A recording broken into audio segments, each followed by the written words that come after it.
Aos 50 anos, eu acreditava ter construído a vida perfeita. 30 anos de casamento com Ricardo, 2 filhos criados e uma casa que sempre cheirava bolo de fubá, a receita da minha avó. Minha rotina era um balé silencioso em função dele. O café no ponto exato, a camisa impecavelmente passada, o jantar favorito sempre à mesa. Eu era o alicerce invisível sobre o qual ele construiu sua carreira de sucesso. Naquela terça-feira, o ar estava diferente. Ele chegou mais cedo, não tocou no jantar que preparei com tanto esmero. Sentou-se na poltrona da sala, a mesma que eu escolhi, e me chamou como uma formalidade que nunca usava. Helena, precisamos conversar. Naquele instante, eu soube. O alicerce da minha casa perfeita estava prestes a ruir. Seus olhos não encontraram os meus. Encaravam um ponto vago acima do meu ombro. Helena, eu não te amo mais. Eu amo outra pessoa. A frase foi dita sem ênfase, um fato administrativo, como quem anuncia o vencimento de uma conta. Eu permaneci em silêncio, tentando processar a demolição. Foi meu silêncio que o irritou. Ele precisava de uma justificativa. Olhe para nós. Você se acomodou. Eu quero viver, sentir a vida de novo. Você entende? E então, a facada final, a frase que ecoaria por anos. Nossa vida acabou. Você está com 50 anos, Helena. É tarde demais. Você se tornou velha. A palavra ficou suspensa no ar, pesada e cruel, selando o meu destino aos olhos dele. Eu não precisei perguntar quem era. Ele fez questão de dizer, talvez para tornar tudo mais real, mais definitivo. É a Amanda, do marketing. Amanda, 28 anos. Eu sabia. A garota de cabelos brilhantes e risada fácil que ele mencionava das festas da empresa. Senti uma onda de náusea, não pela traição em si, mas pela humilhante previsibilidade de tudo aquilo. Eu não era a protagonista de uma tragédia única. Eu era apenas mais um clichê ambulante.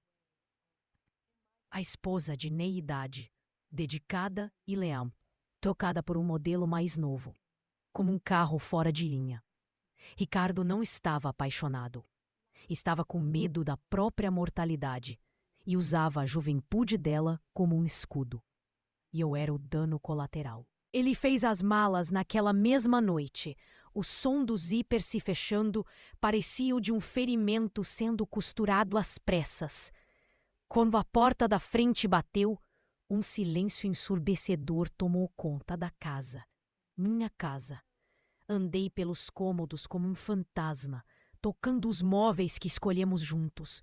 O porta-retrato, com a foto dos nossos filhos pequenos, a cortina que eu mesma costurei. Tudo parecia pertencer a outra pessoa. O cheiro de bolo de fubá tinha desaparecido, substituído por um odor de ausência. Olhei meu reflexo no vidro escuro da janela da sala e não me reconheci. Vi apenas o que Ricardo disse que eu era, uma mulher cuja vida tinha, de fato, acabado. A crueldade de Ricardo não terminou com sua partida. Uma semana depois, recebi a ligação de seu advogado. A voz fria e impessoal me informou sobre a decisão dele. A casa seria vendida. O Ricardo acredita que é a solução mais prática para a divisão dos bens. Você receberá sua parte justa. Parte justa. Eu vivi 30 anos naquele lugar. Cada canto tinha uma história. Cada marca no chão de madeira era uma memória. Aquilo não era um bem. Era meu lar, meu refúgio. O único mundo que eu conhecia. Percebi então que para ele, eu e a casa éramos a mesma coisa. Parte de uma vida antiga que ele precisava liquidar para financiar a nova. Embalar 30 anos da minha vida em caixas de papelão foi a tarefa mais dolorosa que já enfrentei. Cada objeto era uma pequena facada no peito. O primeiro sapatinho do nosso filho, as cartas que trocamos no início do namoro, a concha que pegamos na nossa primeira viagem à praia. Eu estava empacotando os escombros de um amor que eu acreditava ser eterno. Ricardo não apareceu. Mandou uma equipe de uma empresa de mudanças. E eu me sentia como se minha vida tinha acabou. Mas o garçom era ele, homens estranhos que manuseavam minhas memórias com uma pressa indiferente. Quando a última caixa foi levada e a casa ficou vazia, dei uma última olhada. O sol da tarde entrava pela janela, iluminando as marcas dos móveis no chão, como cicatrizes. Fechei a porta sem olhar para trás. Meu novo lar era um pequeno apartamento alugado em um bairro que eu mal conhecia. O cheiro era de tinta fresca e solidão. As paredes brancas e vazias pareciam zombar da vida cheia de cor que eu tinha antes. A parte justa que Ricardo me deu mal cobria o aluguel e as despesas básicas. De rainha de um lar vibrante, eu havia me tornado uma inquilina invisível. Meus filhos, já adultos e com suas próprias vidas, ligavam com uma frequência culposa, sem saber o que dizer. As amigas, que na verdade eram esposas dos amigos de Ricardo, desapareceram. Aos 50 anos, eu estava completamente e assustadoramente sozinha, como nunca estive em toda a minha vida. Os primeiros meses foram um borrão de dias cinzentos. Eu acordava, tomava um café amargo e ficava olhando pela janela, vendo a vida dos outros acontecer. O sentimento de inutilidade era esmagador. Eu, que sempre cuidei de tudo e de todos, agora não tinha de quem cuidar. Não havia um marido para agradar, filhos para aconselhar, uma casa para administrar. Quem era Helena sem esses papéis? Eu não sabia. A mulher no espelho era uma estranha, com olheiras profundas e um olhar vazio. Ricardo não apenas me deixou. Ele levou junto minha identidade, meu propósito, a minha razão de ser. Ele estava certo. Minha vida havia mesmo acabado. Foi em uma tarde chuvosa, remexendo em uma das últimas caixas da mudança, que o encontrei. O caderno de receitas da minha avó. A capa de couro estava gasta e o cheiro das páginas era uma mistura de baunilha, canela e tempo. A caligrafia elegante dela preenchia cada folha com instruções precisas e pequenas anotações carinhosas. Este bolo cura qualquer tristeza, dizia ao lado da receita do bolo de fubá. Lembrei-me dela na cozinha, as mãos ágeis polvilhando farinha. O sorriso que dizia que o amor era o principal ingrediente. Naquele momento, senti uma conexão com uma parte de mim que existia muito antes de Ricardo. Uma Helena que sonhava, que criava. Com o caderno da vovó aberto na bancada da pequena cozinha, decidi fazer o bolo. Não para vender, não para agradar ninguém, apenas para mim. O ritual foi uma meditação. A precisão de medir o açúcar, a suavidade de peneirar a farinha, o som do fouet batendo contra a tigela.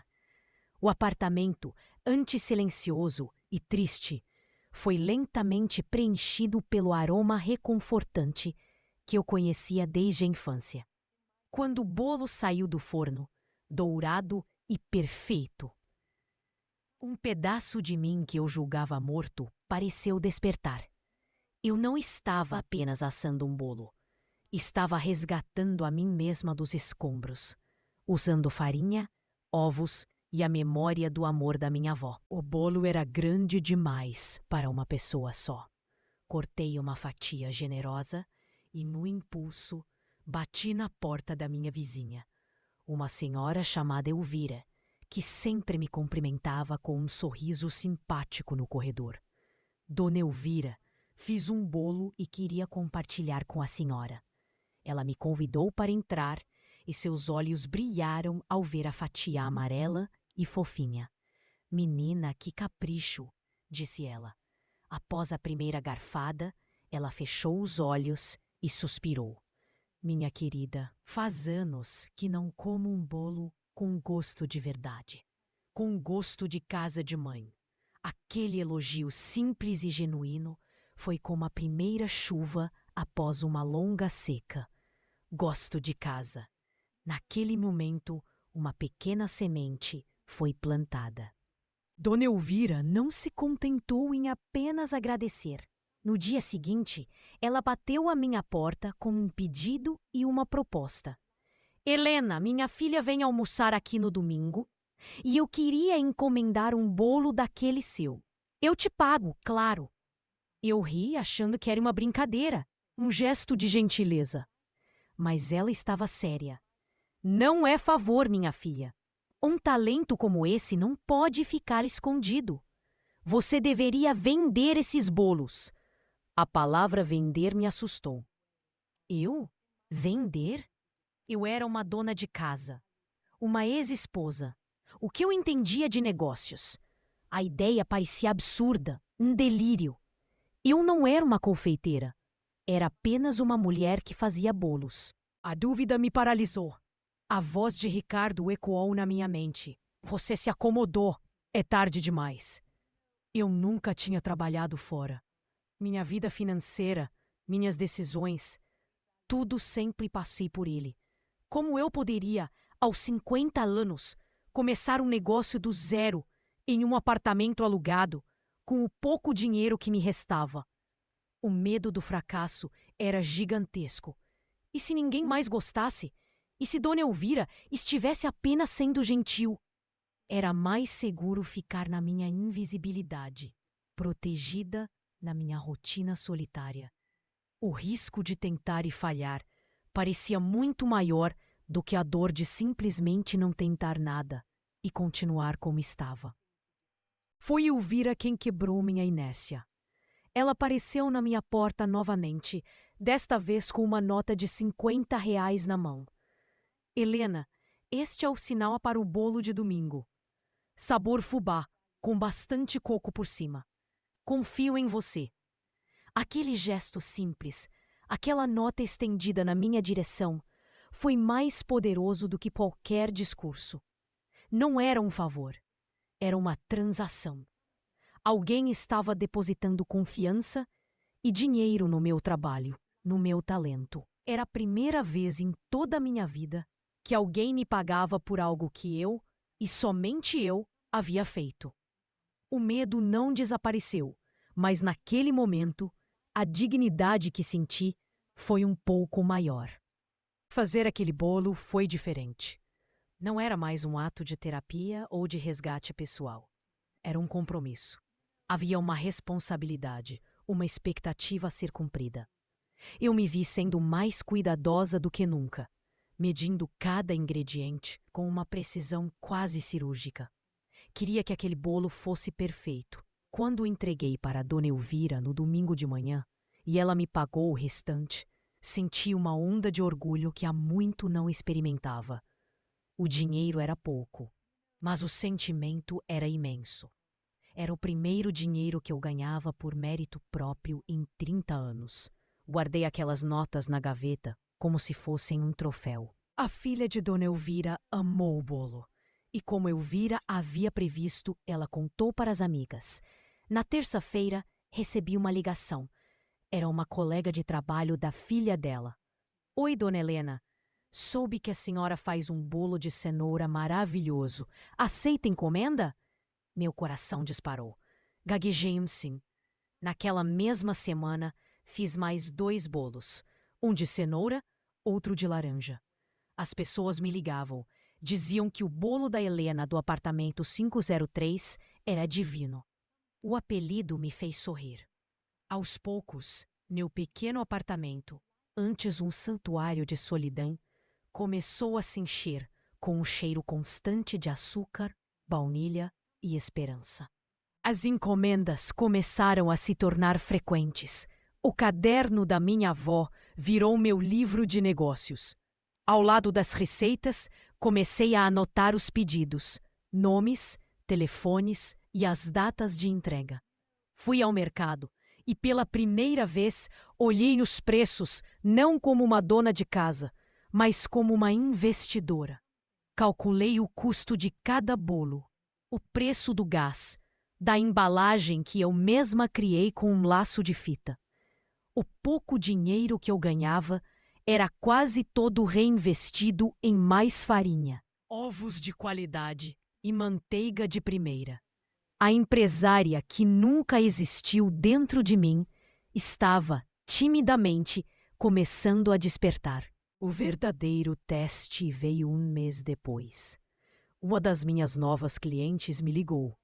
Helena, seu bolo de nozes fez tanto sucesso no chá que eu dei que queria saber, você faria os bolos pro batizado do meu neto?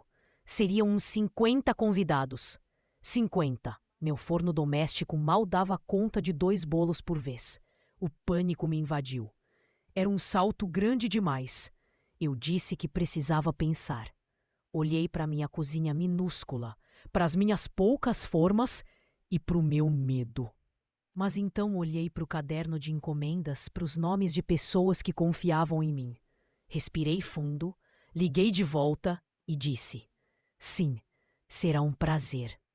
Aquela semana foi uma maratona. Eu mal dormi. Transformei a noite em dia, assando levas e levas de mini bolos. Fubá, cenoura, nozes, limão. Meu apartamento virou uma pequena fábrica perfumada. Dona Elvira me ajudou a embalar cada um deles em caixinhas individuais com laços azuis. No dia do batizado, quando entreguei as enormes caixas, minhas mãos tremiam de cansaço e nervosismo. Na segunda-feira, a cliente me ligou. Sua voz era pura euforia. Helena, foi um sucesso absoluto. Todos queriam seu contato. Você salvou minha festa. Desliguei o telefone, sentei no chão da cozinha e chorei. Mas pela primeira vez em muito tempo, eram lágrimas de pura alegria. Com o dinheiro extra da festa, comprei uma batedeira planetária e mais algumas formas. Sentada à mesa da cozinha, contando o lucro daquele evento, tive um momento de clareza. Aquele dinheiro, ganho com o meu suor, meu talento e minhas noites em claro, me deu uma sensação de poder que nenhuma joia ou presente de Ricardo jamais me proporcionou. Aquele dinheiro era a prova material da minha capacidade, da minha resiliência.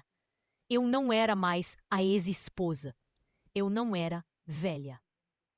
Eu era a Helena, a mulher que fazia bolos, uma mulher que estava, com as próprias mãos, construindo uma nova vida do zero. Meu negócio precisava de um nome. Bolos da Helena era simpático, mas não contava a minha história. Eu queria algo que representasse o que aquilo tudo significava para mim. Não era apenas sobre vender doces, era sobre a chance de recomeçar quando todos, inclusive eu mesma, achavam que era o fim. Era sobre encontrar doçura em meio ao amargo. A palavra veio à minha mente de forma clara e luminosa. Doce recomeço. Era perfeito. No dia seguinte, com a ajuda de um neto de Dona Elvira que entendia de internet, criei uma página simples numa rede social. Doce Recomeço Confeitaria Artesanal. E a primeira foto era do caderno da minha avó. A semente havia virado um broto. A página Doce Recomeço foi como abrir uma janela para o mundo. Em poucos dias, os pedidos não eram mais apenas de vizinhos, mas de pessoas de outros bairros, gente que eu nunca vi. Meu telefone não parava. A alegria inicial, porém, logo se misturou a um pânico logístico. A cozinha do meu apartamento virou um campo de batalha. Sacos de farinha se empilhavam na sala, A geladeira vivia lotada e o forno, coitado, trabalhava sem descanso. O cheiro de bolo, antes um conforto, agora impregnava cada cômodo, cada tecido. O síndico me deu um aviso sutil sobre o uso comercial da unidade residencial. O recado era claro. Meu recomeço havia ficado grande demais para aquele lugar. A gota d'água foi a ligação de uma organizadora de eventos. Helena, amei seu trabalho. Tenho um evento corporativo para 300 pessoas e gostaria de um orçamento. 300 pessoas. O número ecoou na minha cabeça. Olhei para o meu forno, para minha única batedeira planetária. Era impossível. Com o coração apertado, tive que recusar. Sinto muito, mas não tenho capacidade para um pedido desse porte. Desligar aquele telefone foi mais doloroso do que qualquer humilhação que Ricardo me fez passar. Porque desta vez, a limitação não me era imposta por ninguém. Era minha. A frustração se converteu em decisão. Eu precisava de uma loja. Com um caderno em mãos, comecei a caçar. Andei por ruas que não conhecia, procurando por placas de aluga-se. Cada visita era um choque de realidade. Os aluguéis eram astronômicos, os custos de reforma assustadores. Sentei em um banco de praça, somando meus lucros. Eu tinha um bom dinheiro guardado, fruto de muito trabalho, mas não era nem de longe o suficiente para o investimento inicial. A palavra empréstimo surgiu em minha mente, e com ela, um frio na espinha. Eu, Helena, 51 anos, sem histórico de crédito, sem um contra-cheque, pedindo dinheiro a um banco. A imagem era tão intimidante quanto a do meu próprio divórcio. Sentada na cadeira fria do banco, de frente para um gerente que tinha a idade do meu filho mais novo, senti o velho pânico retornar. Ele olhou meus papéis, meu extrato bancário, e franziu a testa. Dona Helena, a senhora é autônoma? Não tem um emprego formal? É casada? A pergunta me atingiu como um soco. Divorciada, respondi com a voz mais firme que consegui. O olhar dele mudou, carregado de um ceticismo que eu conhecia bem. Era o olhar de quem via uma mulher de meia idade, sozinha e com um hobby, não uma empresária. Senti o fantasma de Ricardo na sala, sussurrando que era tarde demais. A antiga Helena teria pedido desculpas e ido embora, mas ela não morava mais em mim. Abri minha bolsa e de dentro dela tirei uma caixa elegante. Coloquei-a sobre a mesa do gerente. Meu contra-cheque está aí dentro, eu disse calmamente. Ele abriu, confuso. Dentro havia fatias perfeitamente cortadas de 4 dos meus melhores bolos. Eu não tenho um histórico de crédito tradicional, mas tenho uma lista de espera de clientes. Tenho um produto que as pessoas amam. E tenho a certeza de que meu negócio vai crescer. Prove o meu plano de negócios. Ele me olhou, atônito, e pegou um pequeno garfo que eu havia colocado ao lado. O gerente, ainda sem palavras, após provar o bolo de nozes, fez algo inesperado. Pegou o telefone. Senhor Arthur, o senhor poderia descer aqui um minuto? Minutos depois, um homem mais velho, de cabelos grisalhos e olhar sereno, entrou na sala. Era o diretor da agência. O gerente explicou a situação, um pouco sem jeito. Arthur me ouviu com atenção, sem me interromper. Então, pegou um pedaço do bolo de fubá. Ele comeu devagar, fechou os olhos por um instante e sorriu. Minha falecida esposa fazia um bolo exatamente assim, disse ele, com uma doçura na voz. Isso aqui não é só um bolo, minha senhora. É memória. Você terá o seu empréstimo. Com o empréstimo aprovado, minha busca ganhou um novo fôlego. E então eu a encontrei. Uma pequena loja de esquina em uma rua de paralelepípedos que estava fechada há anos. A pintura estava descascada, A vitrine empoeirada e o interior um caos. Mas ela tinha alma. Uma janela enorme que se abria para a rua e uma sensação de aconchego, mesmo em seu abandono. Era como eu, um pouco quebrada por fora, mas com uma estrutura forte, pronta para ser redescoberta. Enquanto as outras pessoas viam um problema, eu vi o meu doce recomeço, já montado ali, brilhando sob toda aquela poeira. Os meses seguintes foram de poeira e suor. Contratei uma pequena equipe e me joguei na reforma. Aprendi sobre encanamento, sobre a melhor tinta para paredes, sobre a voltagem de um forno industrial. Minhas mãos, antes acostumadas com a delicadeza da farinha, agora estavam calosas de lixar madeira e carregar peso. Dona Elvira, minha fiel escudeira, vinha todas as tardes com uma garrafa de café e ajudava a pintar as paredes de um tom quente de amarelo. Eu estava exausta. Mas era uma exaustão feliz. Eu não estava mais consertando um lar desfeito. Estava construindo, do chão, o meu próprio castelo. Numa noite, exausta, recebi a ligação de uma antiga conhecida do meu círculo social anterior. A voz era um mel enjoativo de fofoca. Helena, querida, você não vai acreditar. Vi o Ricardo e a namorada no aeroporto. Pareciam tão felizes indo para a Itália. Uma segunda lua de mel, sabe? Anos atrás, aquela notícia teria me destruído. Mas, sentada no chão empoeirado da minha futura loja, com cheiro de tinta fresca no cabelo, eu apenas sorri. Que bom para eles, respondi com uma sinceridade que a surpreendeu.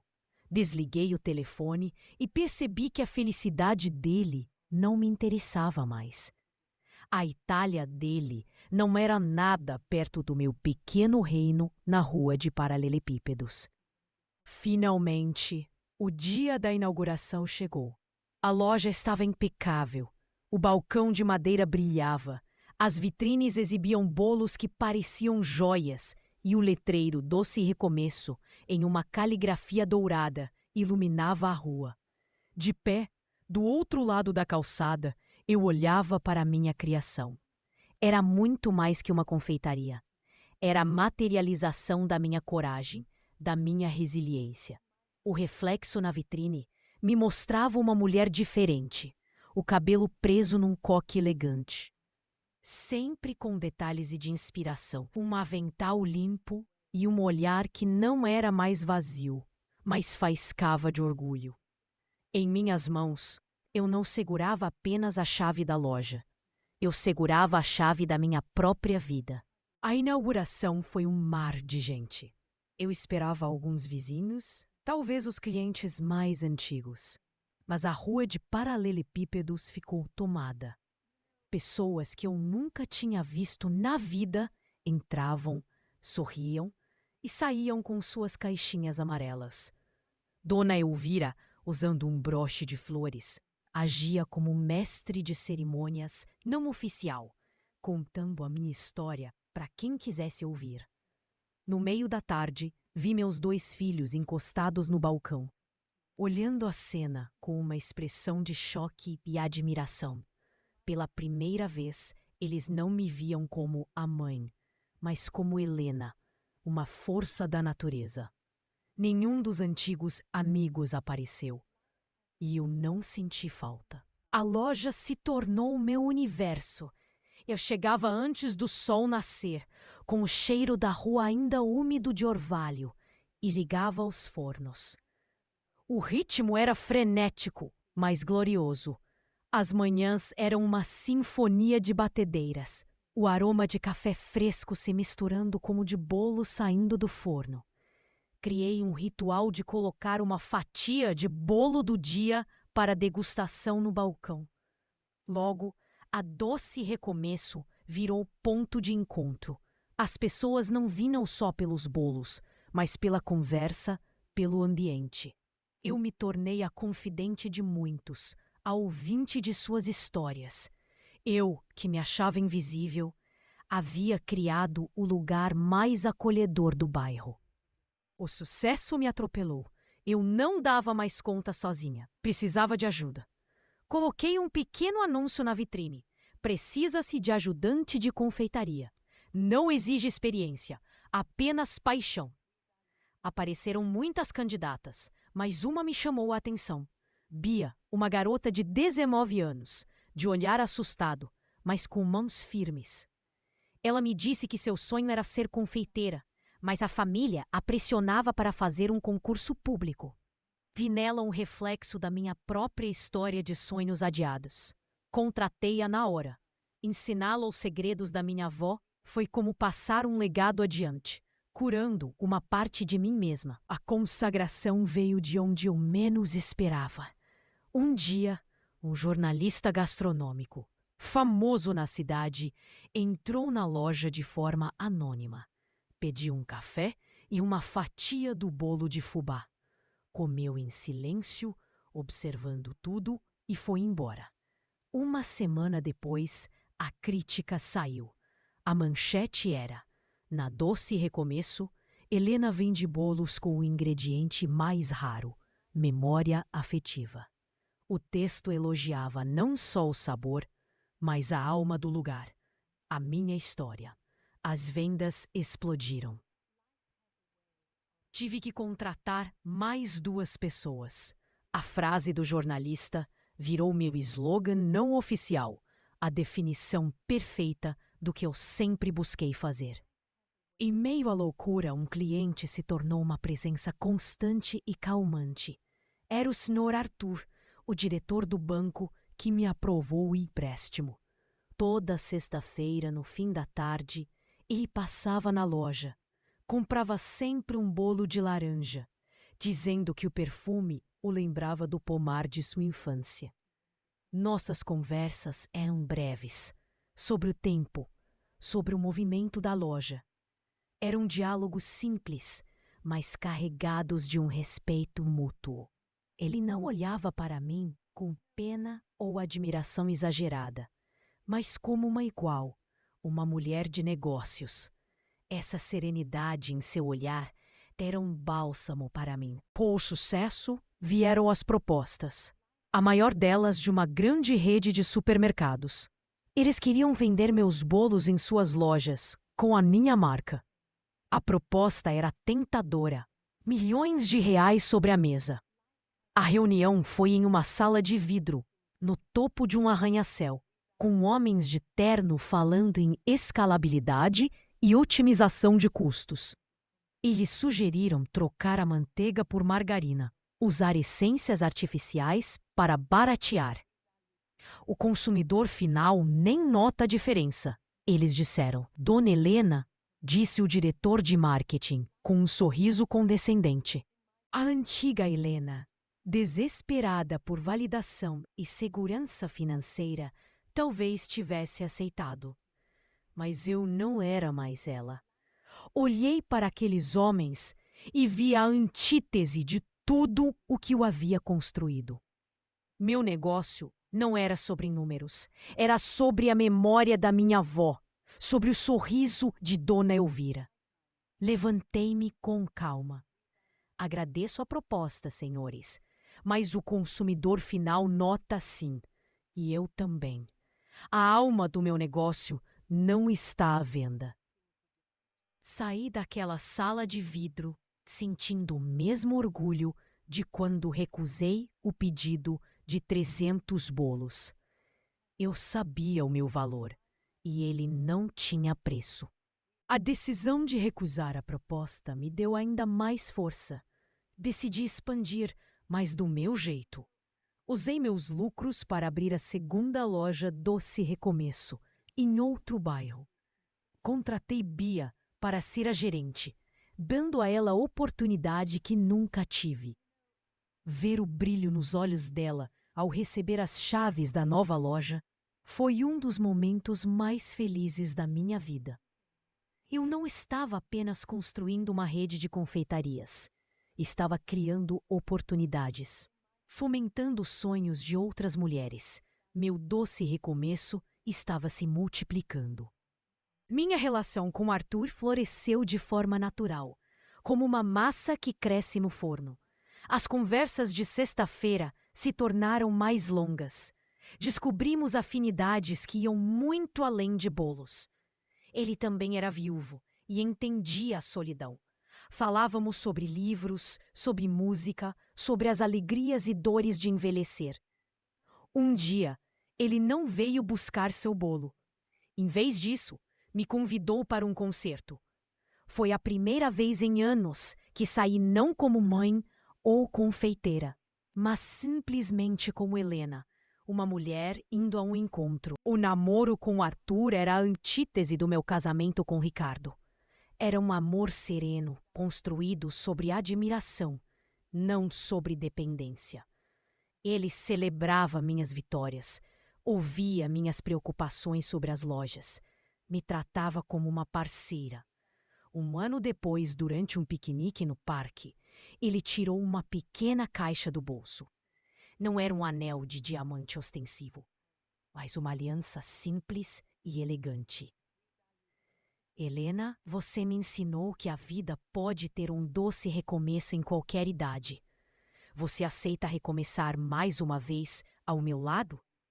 As lágrimas que vieram eram de uma felicidade tão plena que pareciam lavar os últimos resquícios de dor do passado. O planejamento do casamento foi uma alegria, diferente do meu primeiro, cheio de obrigações sociais e da pressão de agradar aos outros. Este era só nosso. Decidimos fazer uma grande festa no jardim de uma bela casa de campo. Sem formalidades rígidas, apenas música boa, comida excelente e a presença das pessoas que realmente importavam. Meus filhos, agora meus maiores fãs, ajudaram em cada detalhe. Dona Elvira, autoproclamada madrinha de honra, supervisionava tudo com seu olhar atento. A Doce Recomeço ficou encarregada de criar uma mesa de sobremesas monumental. Seria a celebração da minha vida, do meu amor e do meu trabalho. Para o buffet principal da festa, contratamos uma renomada empresa de eventos. Eu queria que tudo fosse perfeito e, pela primeira vez, eu queria ser a anfitriã, não a trabalhadora. Durante uma das reuniões de planejamento, a cerimonialista me mostrou o portfólio da equipe de garçons da empresa contratada. Eram fotos padronizadas, rostos anônimos em uniformes impecáveis. Passei os olhos pelas páginas sem muito interesse, minha mente focada nos sabores do cardápio. Mal sabia eu que, entre aqueles rostos desconhecidos, o destino estava preparando a ironia final, o último verso do meu poema de justiça poética. O dia do casamento amanheceu com um sol radiante. Aos 55 anos, eu me olhei no espelho. O vestido, de um tom creme suave, era elegante e simples. As rugas, ao redor dos meus olhos, contavam uma história de luta e vitória. Não havia a beleza ingênua da juventude, mas algo muito mais poderoso: a beleza da resiliência. Enquanto minha filha me ajudava com o colar de pérolas que foi da minha avó, eu não vi uma mulher velha no espelho. Vi uma rainha que havia construído seu próprio reino a partir das cinzas. A cerimônia foi emocionante. Arthur, com sua elegância de sempre, me esperava no altar improvisado, sob um arco de flores. Caminhei até ele, de braços dados com meus 2 filhos. Meus olhos encontraram os de Arthur, e neles eu vi meu porto seguro.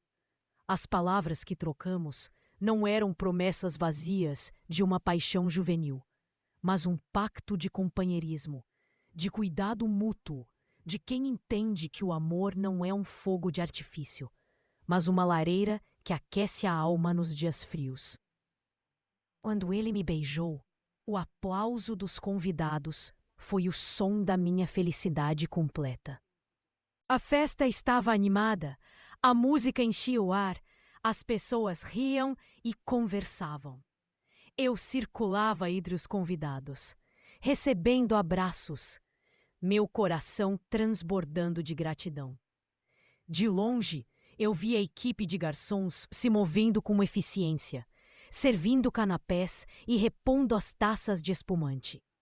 Eram figuras profissionais, quase invisíveis em seus uniformes pretos e brancos, garantindo que a engrenagem da celebração funcionasse perfeitamente. Em um momento, senti uma pontada de empatia por eles, pelo trabalho árduo e anônimo que realizavam.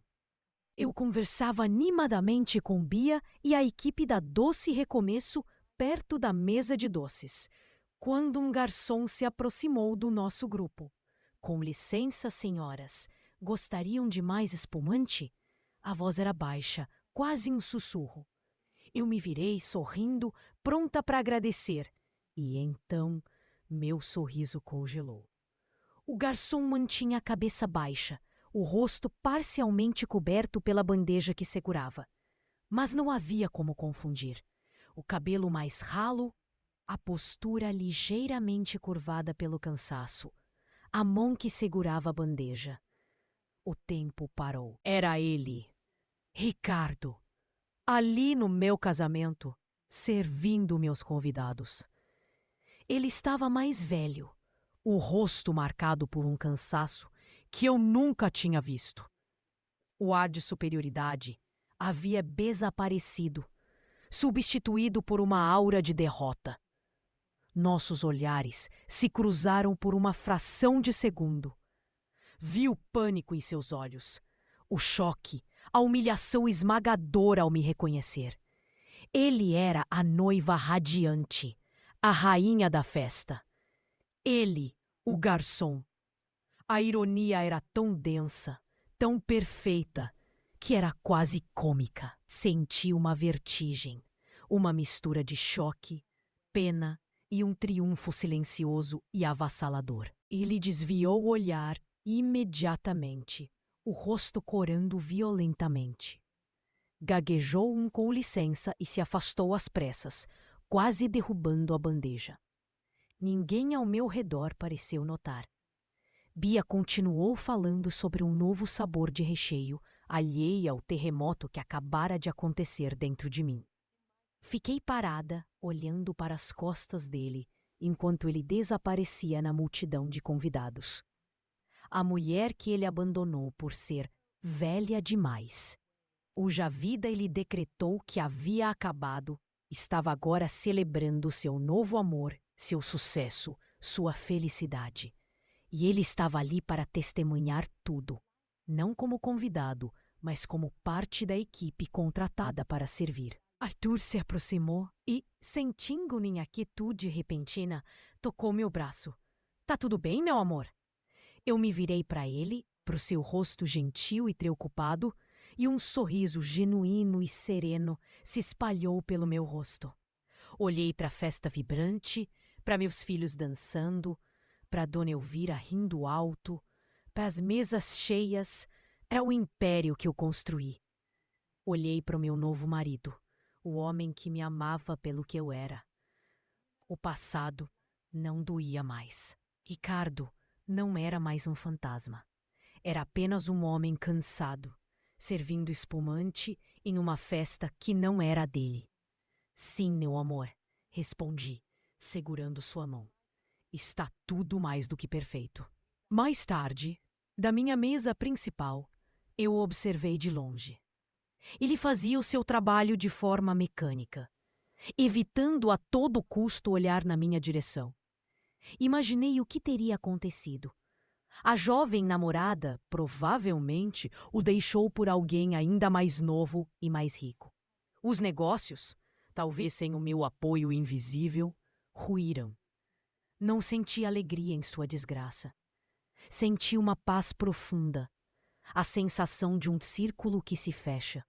A vida, com seu próprio senso de justiça poética,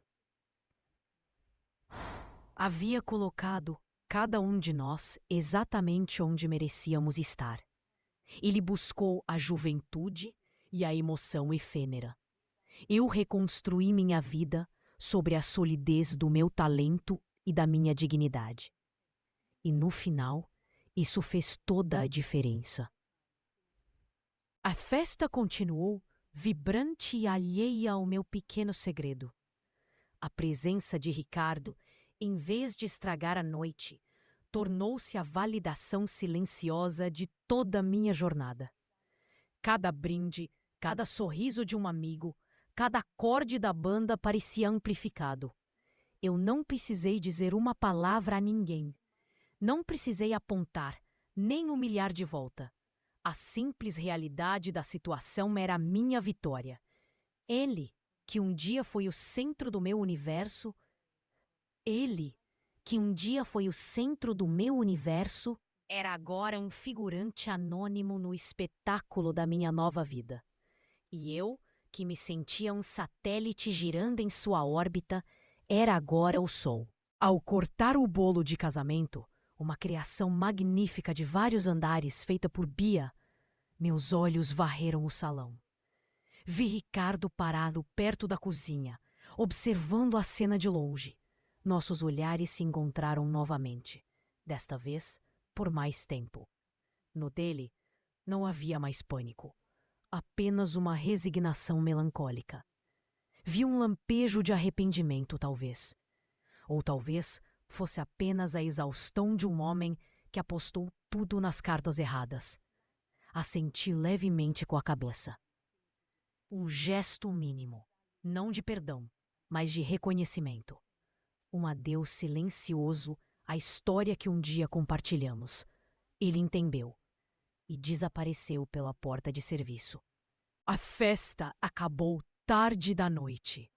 Enquanto os últimos convidados se despediam, Arthur e eu ficamos de mãos dadas, olhando para o jardim iluminado. Ele percebeu que algo havia mudado em mim desde o meio da festa, uma serenidade ainda mais profunda. Você parece mais leve, ele disse. Decidi contar a ele. Falei sobre quem era aquele garçom, sem drama, apenas relatando o fato. Ele me ouviu em silêncio, seu aperto em minha mão se tornando mais firme. Quando terminei, ele beijou minha testa. A vida tem maneiras curiosas de escrever os capítulos finais, não é? Estou feliz por ele ter visto a rainha que você se tornou. Nossa lua de mel não foi na Itália. Foi em um chalé tranquilo nas montanhas, com uma lareira e uma varanda com vista para um vale verdejante. Passamos os dias lendo, caminhando, cozinhando juntos e conversando por horas. Pela primeira vez em décadas, eu não estava servindo, não estava gerenciando, não estava provando nada a ninguém. Eu estava simplesmente sendo amada, sendo cuidada, sendo feliz. A paz que senti naqueles dias foi o verdadeiro luxo. Percebi que o império que construí não era apenas de lojas, mas de autossuficiência e paz de espírito. Na volta da lua de mel, uma nova Helena assumiu a doce recomeço.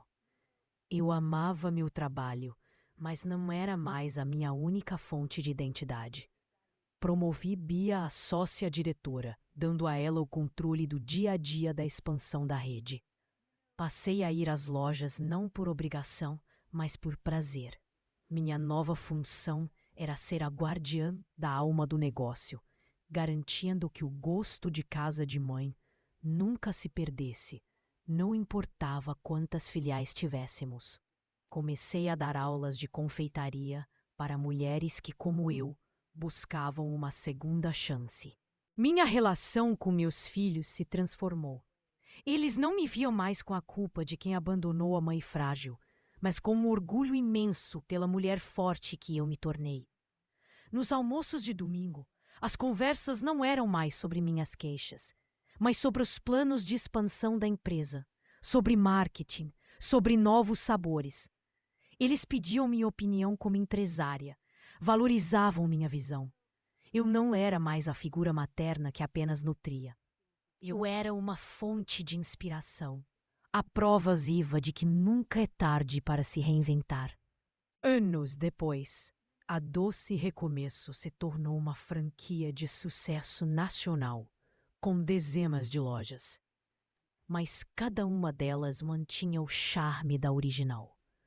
O balcão de madeira, a parede amarela e a fatia de degustação no balcão.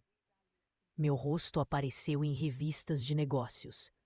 Fui convidada para dar palestras sobre empreendedorismo feminino. Em todas elas, eu contava minha história. Não a parte da vingança, que era apenas o epílogo irônico, mas a parte da dor, da redescoberta, do poder de um caderno de receitas e de uma mão estendida por uma vizinha. Dona Elvira faleceu alguns anos após o meu casamento, de forma serena, durante o sono. No seu funeral, sua filha me entregou um pequeno bilhete que encontrou na cabeceira. Para Helena, dizia, obrigada pelo bolo. Ele salvou mais vidas do que você imagina. Chorei ao ler. Entendi que meu primeiro ato de compartilhar não salvou apenas a mim, mas também a ela, dando um novo propósito aos seus últimos anos como minha maior incentivadora e amiga. A primeira nota de R$ 50 que eu havia emoldurado ganhou um novo significado. Era um símbolo da nossa amizade. Nunca mais vi ou ouvi falar de Ricardo. Ele se tornou o que eu fui um dia para ele. Uma memória distante. Uma nota de rodapé na história da minha vida.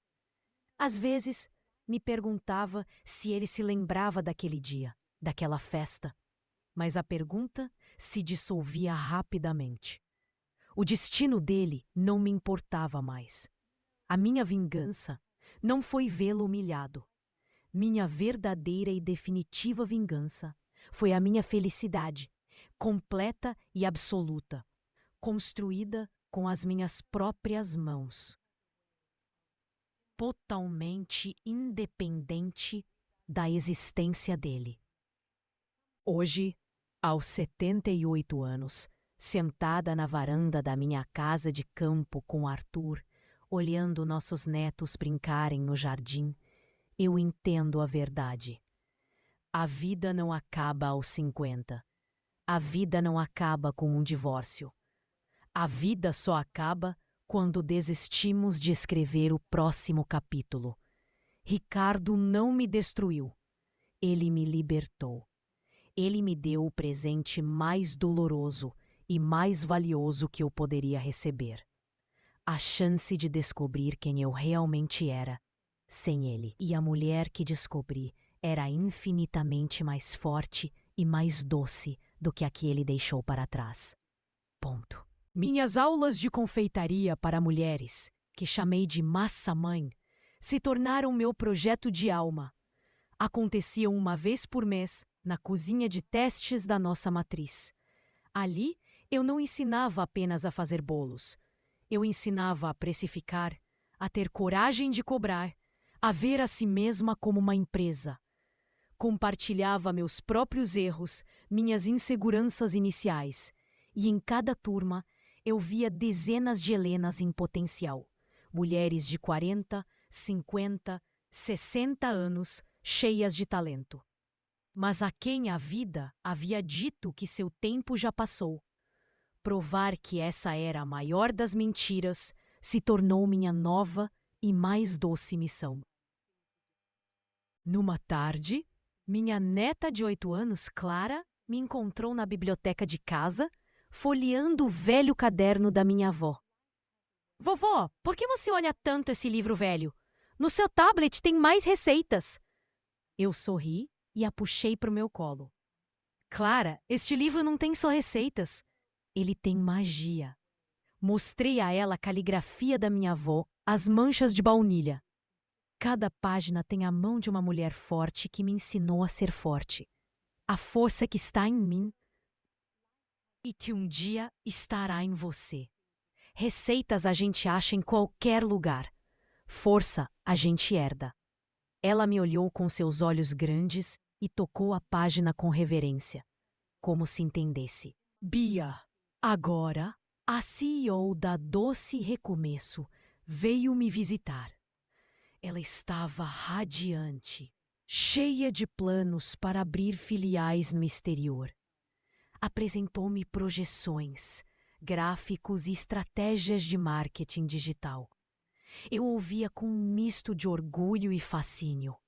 Era um mundo que eu mal compreendia, mas que ela dominava com maestria. E então, o que você acha? Ela perguntou, um pouco ansiosa.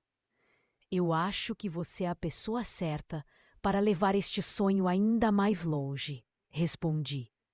Confiar plenamente nela. Na jovem mulher que um dia treinei, foi o ato final de libertação da minha própria necessidade de controle. O recomeço dela era a garantia do meu legado. Certa noite, Arthur e eu estávamos na varanda, observando as estrelas. Passei a mão pelo meu rosto, sentindo as linhas que o tempo havia desenhado. É engraçado, eu disse. Um dia um homem me disse que eu era velha, que minha vida tinha acabado. Arthur pegou minha mão e a beijou. Ele não entendia nada, disse ele, com sua voz calma. Ele via o fim de um livro. Eu vejo a capa de couro gasta, nobre, de um clássico que contém as melhores histórias. Eu não te amo apesar da sua idade, Helena. Eu te amo por causa de cada ano que você viveu e que te fez ser quem você é. Naquele momento, a ferida da palavra velha cicatrizou para sempre. De vez em quando eu gostava de ir, sozinha e anônima, à primeira loja na rua de paralelepípedos. Sentava-me em uma mesinha no canto, pedia um café e uma fatia de bolo e observava. Via os jovens tirando fotos, os casais dividindo uma fatia, os idosos conversando. O lugar tinha vida própria. Pulsava de uma forma que ia muito além de mim. Eu era um fantasma feliz, testemunhando a concretude do meu sonho. Ninguém ali sabia que a senhora quieta no canto era a fundadora. E essa era a maior prova de sucesso. O sonho havia se tornado maior que a sonhadora. Recebi uma carta de uma ex-aluna do projeto Massa Mãe. Ela contava que, após o curso, criou coragem para deixar um casamento abusivo. Começou a vender doces de pote na sua cidade, no interior. Com o dinheiro, alugou um pequeno apartamento para ela e o filho. Helena, ela escreveu, você não me ensinou só a fazer um brigadeiro. Você me ensinou a fazer a minha própria liberdade. Hoje, meu filho me admira não porque eu sou uma boa mãe, mas porque sou uma mulher corajosa. Aquela carta valeu mais do que todos os prêmios que a Doce Recomeço já havia ganhado. Pensar em Ricardo se tornou um exercício puramente filosófico. Eu não o via como uma pessoa, mas como um representante de uma mentalidade. A mentalidade que busca fora a validação que não tem dentro, que confunde juventude com vitalidade e novidade com felicidade. Percebi que pessoas como ele estão sempre em busca da próxima emoção, do próximo troféu, e por isso nunca encontram a paz. A minha jornada foi o oposto. Fui forçada a olhar para dentro, a encontrar valor no que já possuía. Meu talento, minha história, minha resiliência. Ele buscava o fogo de artifício. Eu aprendi a cultivar o sol. Numa manhã de domingo, Arthur me encontrou na cozinha, coberta de farinha. Eu estava tentando pela primeira vez fazer pão de fermentação natural. Ele riu da minha bagunça e, em vez de apenas observar, vestiu um avental. Me ensina, ele pediu. E ali ficamos nós dois septuagenários com as mãos na massa, rindo, errando, aprendendo juntos. O cheiro de pão assando encheu a casa. Naquele momento simples, percebi a beleza do amor maduro. Não se tratava de impressionar, mas de compartilhar. Não era sobre perfeição, Era sobre a alegria da jornada, juntos. Durante uma entrevista para uma revista, a jovem jornalista me fez a pergunta final. Se você pudesse encontrar a Helena de 50 anos, naquela noite em que foi deixada, o que você diria a ela? Pensei por um momento. Olhei para a janela, para o jardim florido que eu mesma plantei. Eu a abraçaria, comecei, e diria: chore tudo o que tiver que chorar hoje, mas amanhã, bem cedo, vá para a cozinha. A sua vida não acabou. Ela só não começou de verdade ainda. E acredite, o que vem pela frente é infinitamente mais doce e interessante do que tudo que você conheceu até agora. O sol de fim de tarde dourava o jardim. A longa mesa de madeira estava posta para o almoço de domingo. Meus filhos, noras, netos e Bia com seu marido e filhinho. Arthur estava ao meu lado, segurando minha mão. Risadas se misturavam ao som dos pássaros. No centro da mesa, intocado, um bolo de fubá com coco, dourado e perfeito, feito por mim naquela manhã.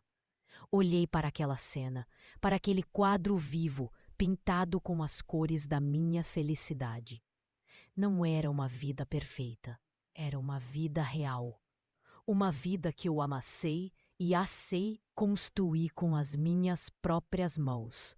Era mais do que suficiente. Era tudo. A vida, mesmo em seus dias mais doces, não deixa de ser vida. Uma manhã, Arthur acordou com uma dor no peito que nos levou ao hospital. O susto foi imenso. Enquanto esperava no corredor frio, o medo que senti foi diferente do antigo pânico da solidão. Era o medo de perder meu parceiro, meu cúmplice. Felizmente foi apenas um alarme falso, um problema menor. Mas quando ele voltou para casa, nosso cuidado um com o outro se aprofundou. Cada café da manhã juntos, cada passeio de mãos dadas, ganhou o brilho precioso do tempo que é finito e, por isso, infinito em seu valor. Meu filho mais velho me procurou, o rosto carregado de angústia. Seu casamento estava em crise. Eu não sei o que fazer, mãe. Parece que nos perdemos. A antiga Helena teria se desesperado. A nova Helena o ouviu com calma. Não dei conselhos, apenas contei minha história. Não a parte do sucesso, mas a da dor, do silêncio, da invisibilidade. Meu erro não foi o fim do meu casamento, eu disse. Foi não ter tido a coragem de lutar pela minha própria felicidade dentro dele. Seja qual for sua decisão, filho, não abra mão do respeito. Por ela e principalmente por você. Ele me abraçou. Um abraço de um homem que via a mãe, pela primeira vez, como uma mulher de sabedoria. Com o sucesso contínuo da empresa, Arthur e eu decidimos que era hora de retribuir de forma mais estruturada. Criamos a Fundação Recomeço. O objetivo era claro: oferecer capital semente e mentoria para mulheres com mais de 50 anos que desejassem abrir seus próprios negócios. A primeira beneficiada foi uma costureira de mão cheia que sonhava em ter sua própria loja de concertos. No dia em que entregamos o cheque a ela e vimos as lágrimas de esperança em seus olhos, senti uma alegria que esperava a da inauguração da minha primeira loja.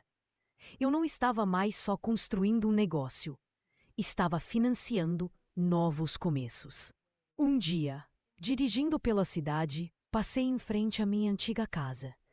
Um carro diferente na garagem, a porta da frente pintada de um azul alegre. Um balanço de pneu pendia da grande árvore no jardim, e duas crianças brincavam de pega-pega na grama. Parei o carro por um instante. Não senti dor, nem nostalgia, nem saudade. Senti uma ternura distante, como se olhasse uma fotografia de uma vida que não era a minha. Aquela casa não guardava mais minhas memórias. Minhas memórias estavam comigo, E meu lar, agora, era onde meu coração estivesse em paz. Sorri para as crianças e segui meu caminho, sem olhar para trás. O caderno da minha avó, o talismã da minha jornada, estava frágil. As páginas amareladas e quebradiças. Com a ajuda da minha neta Clara, fotografei cada página em alta resolução. Contratei um designer e transformei o caderno em um livro lindamente impresso, idêntico ao original, mas durável. Dei uma cópia para cada um dos meus filhos, para minha neta e para Bia. O original eu o coloquei em uma caixa de vidro no pequeno museu que criamos na matriz da empresa. A magia não estava mais trancada no papel. Havia sido compartilhada, garantindo que o legado da força da minha avó continuaria a nutrir as futuras gerações. Numa tarde preguiçosa, minha neta Clara, agora com 12 anos, me pediu para ensiná-la o segredo do bolo de fubá. Coloquei o avental nela, o mesmo que usei no início. Não dei a receita pronta. O segredo está nas mãos, meu amor, eu disse. Sinta a textura da farinha, veja a cor da gema do ovo caipira, ouça o som da batedeira. Enquanto guiava suas mãos pequenas, vi a concentração em seus olhos. Vi a mesma chama que existiu em minha avó e que renasceu em mim. Naquele momento, eu não estava apenas ensinando uma receita. Estava passando a tocha, garantindo que o fogo nunca se apagaria. A Doce Recomeço comemorou 25 anos com uma grande festa para todos os funcionários e franqueados. Bia subiu ao palco e fez um discurso emocionante sobre nossa jornada. Quando chegou a minha vez, pedi que as luzes se acendessem sobre a plateia. O sucesso desta empresa não sou eu disse, minha voz embargada. São vocês. Cada um que assa um bolo de madrugada, que atende um cliente com um sorriso, que acredita neste sonho. Meu recomeço só foi possível porque vocês me deram as mãos. Naquele momento, sob aplausos, eu não era a chefe. Era apenas a mais antiga e grata membra daquela imensa e doce família. No meu aniversário de 79 anos, Arthur me surpreendeu com 2 passagens para a Itália. Mas não é uma segunda lua de mel, ele disse, piscando.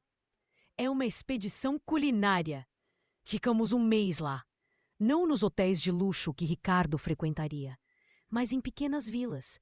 Fizemos cursos para aprender a fazer massa fresca com nonas de avental, a harmonizar vinhos, a assar pães rústicos. Foi uma viagem de aprendizado, de curiosidade. Foi a prova de que o amor não é sobre repetir o passado, mas sobre ter a curiosidade de criar um futuro novo, juntos, até o fim. O projeto Massa Mãe ganhou um prêmio nacional de empreendedorismo social. Fui a Brasília recebê-lo, de pé no púlpito, segurando o troféu pesado. Não pensei nos números da empresa, nem nos lucros. Pensei no rosto de cada mulher que passou por minhas aulas. Pensei em seus olhares, antes assustados, agora brilhantes de confiança. Dedico este prêmio a todas as mulheres a quem foi dito que era tarde demais, eu disse, e que com farinha, ovos e uma coragem imensa, provaram que o tempo de ser feliz é sempre e simplesmente agora. No meu aniversário de 80 anos, a festa foi no jardim de casa. Uma única e longa mesa de madeira, como eu gostava. Todos que eu amava estavam lá. Arthur segurou minha mão. Bia, meus filhos, meus netos, todos me olhavam com carinho. Levantei minha taça. Eu brindo a vida, comecei. As portas que se fecham, pois elas nos forçam a procurar por janelas. Brindo as lágrimas, pois elas regam o solo para o que vai florescer. E brindo ao tempo, nosso maior professor. Ele me ensinou que a felicidade não é um destino. É uma receita que a gente aprende a aprimorar todos os dias. Os anos com Arthur foram um outono dourado. Uma manhã, o encontrei na poltrona do jardim, tentando ler o jornal com dificuldade, a vista já cansada. Sem dizer uma palavra, peguei um banquinho, sentei-me a seus pés e comecei a ler as notícias para ele em voz alta. Ele fechou os olhos, um sorriso sereno no rosto, e segurou minha mão. Naquele silêncio compartilhado, quebrado apenas pela minha voz, entendi a essência do amor na maturidade. Não era mais sobre grandes gestos ou paixões avassaladoras. Era sobre ser o porto, os olhos e o apoio sereno um do outro, nas pequenas calmarias do dia a dia. Fui convidada para a inauguração da 50ª loja Doce Recomeço, em uma cidade do sul do país.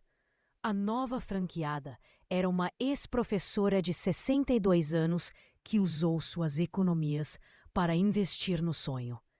Ao me ver, ela chorou e disse: "A senhora me deu permissão para sonhar de novo."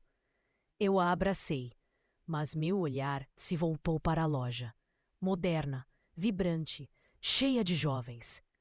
Vi uma família celebrando um aniversário, um estudante concentrado com seu laptop. Aquele lugar já não era meu.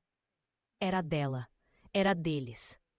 Meu sonho havia aprendido a andar com as próprias pernas e agora corria, criando felicidade em cantos do país que eu nunca conheceria. Clara, minha neta, agora com 19 anos e estudante de design, sentou-se comigo. Tinha um projeto na mão. "Vó, eu sei que a Doce Recomeço é sobre tradição, mas eu tive uma ideia. Embalagens 100% sustentáveis e um programa para doar os excedentes do dia para abrigos. Podemos honrar o passado e, ao mesmo tempo, cuidar do futuro." Seus olhos brilhavam com a mesma paixão que um dia vi nos de Bia e nos meus.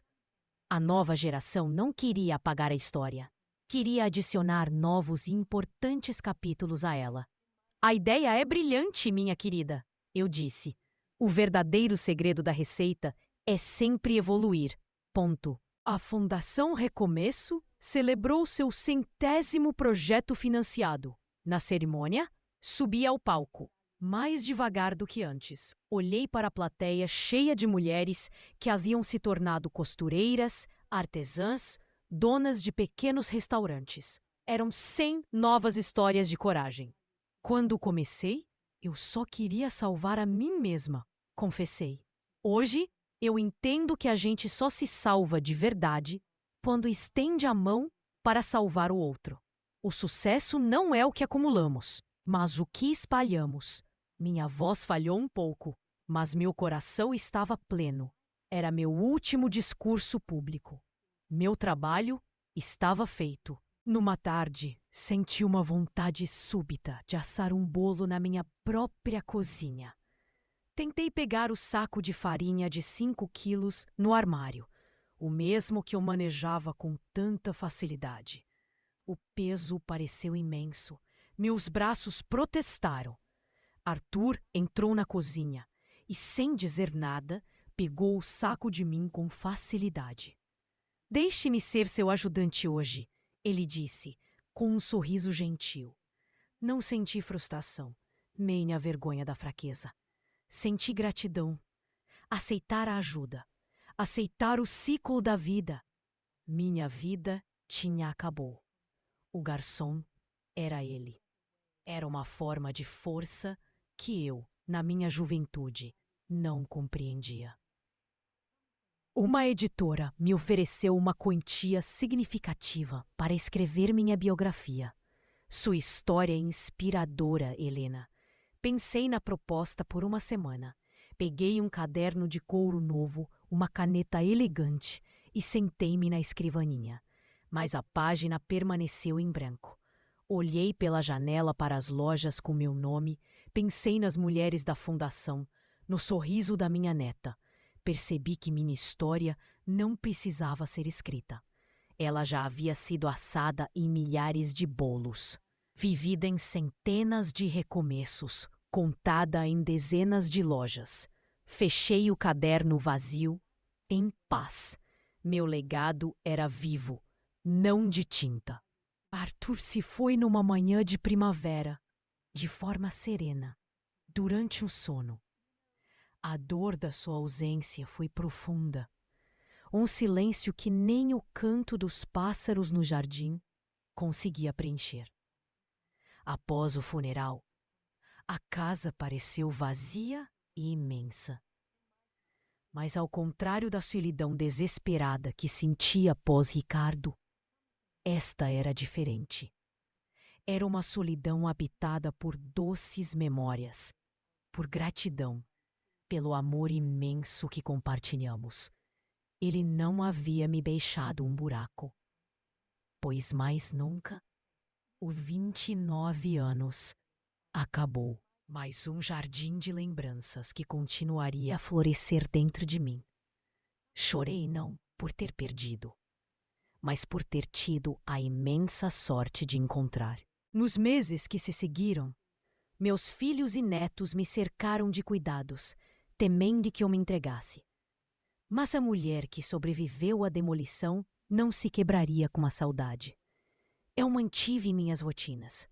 As caminhadas no jardim, as visitas à fundação, os chás com as amigas. A dor se transformou em uma doce melancolia, a companhia constante de uma bela história. Descobri que a verdadeira independência não era apenas financeira ou emocional, mas a capacidade de encontrar em si mesma a força para atravessar a escuridão, sabendo que o sol, invariavelmente, sempre volta a nascer. Aos 88 anos, minhas mãos tremiam demais para confeitar um bolo. Na véspera do meu aniversário, Clara, agora uma designer de sucesso na empresa, entrou na minha cozinha. Ela usava meu antigo avental. Sem que eu pedisse, ela começou a separar os ingredientes para o bolo de fubá. Suas mãos eram firmes e ágeis. Ela me entregou a tigela. Vó, só prova a massa, para ver se o segredo está certo.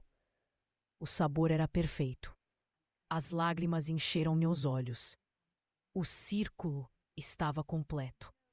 Minha vida tinha acabou. O garçom era ele. A cuidadora agora era cuidada. A professora via sua aluna se tornar mestra. Em uma tarde quente, eu estava em minha velha poltrona na varanda, coberta com uma manta. O sol poente pintava o céu de laranja e rosa. Eu podia ouvir as risadas dos meus bisnetos correndo no gramado. Fechei os olhos, o corpo cansado, mas a alma em paz. O ar trazia o perfume das damas da noite que Arthur plantara para mim. E misturado a elas, na brisa suave da memória, senti o cheiro eterno, reconfortante e doce.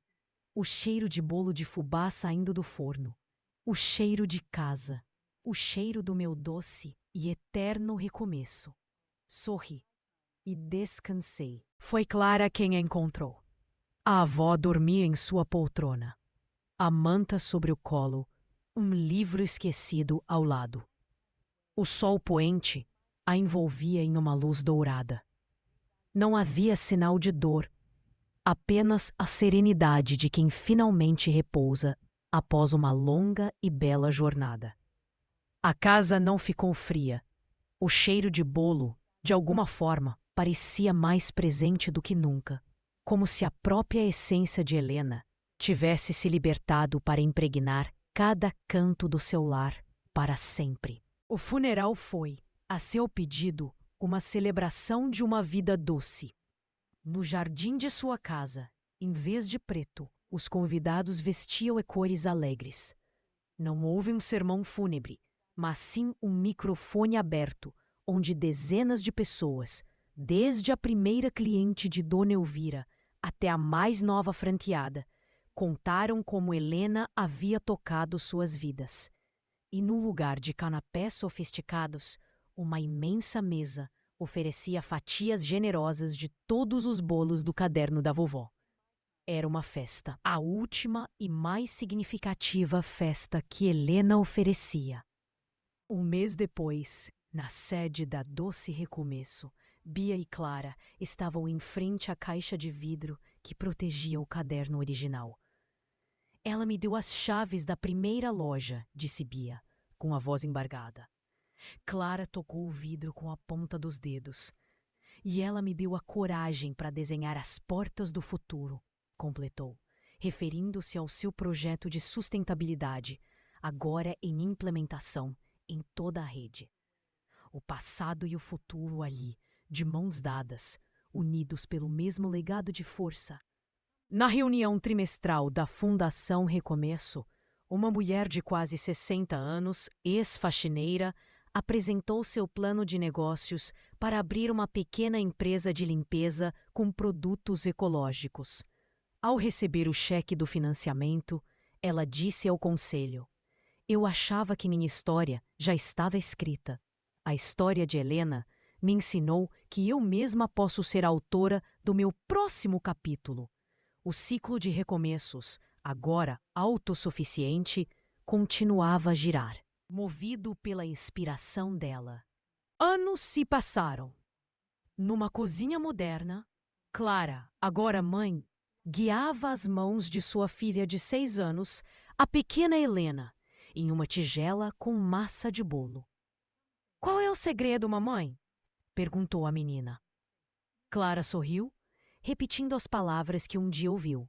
"O segredo, minha filha, é colocar todo o seu coração, como sua bisavó fazia."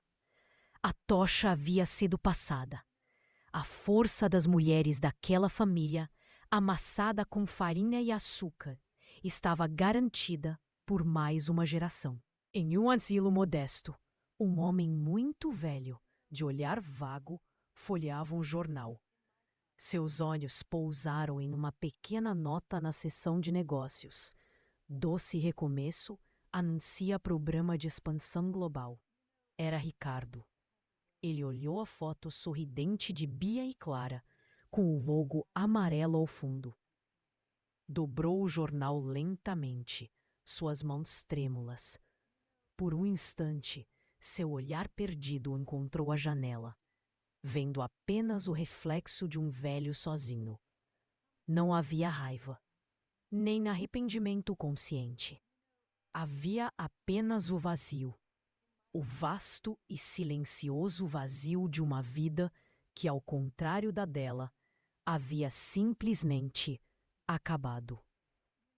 A prefeitura da cidade instalou uma placa de bronze na fachada da primeira loja, na rua de Paralelepípedos, agora um ponto turístico. A placa dizia: "Neste lugar, uma mulher nos ensinou que nunca é tarde para recomeçar. Em memória de Helena, a confeiteira que transformou um bolo em um império e um final em um infinito, doce recomeço." A essência de Helena se tornou parte do cotidiano. Estava no cheiro que escapava de uma caixa amarela no metrô, no sorriso de uma criança com o rosto sujo de chocolate, na conversa de duas amigas em uma tarde chuvosa em uma das lojas, no suspiro de alívio de uma nova empreendedora da fundação. Ela não era mais uma pessoa, era um sentimento.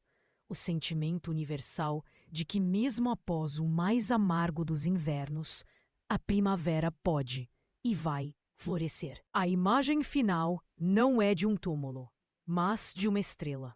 Começa na cozinha escura e vazia da casa que ela perdeu. Uma única partícula de farinha iluminada flutua no ar. Ela brilha, se multiplica em 2, 4, 1 milhão. As partículas voam para fora, formando uma constelação que cobre o país. Cada ponto de luz é uma loja, uma casa, um coração tocado por ela. A vida de Helena não terminou naquela poltrona. Ela apenas se libertou da forma física para se tornar o que sempre foi em sua essência, um eterno e doce recomeço.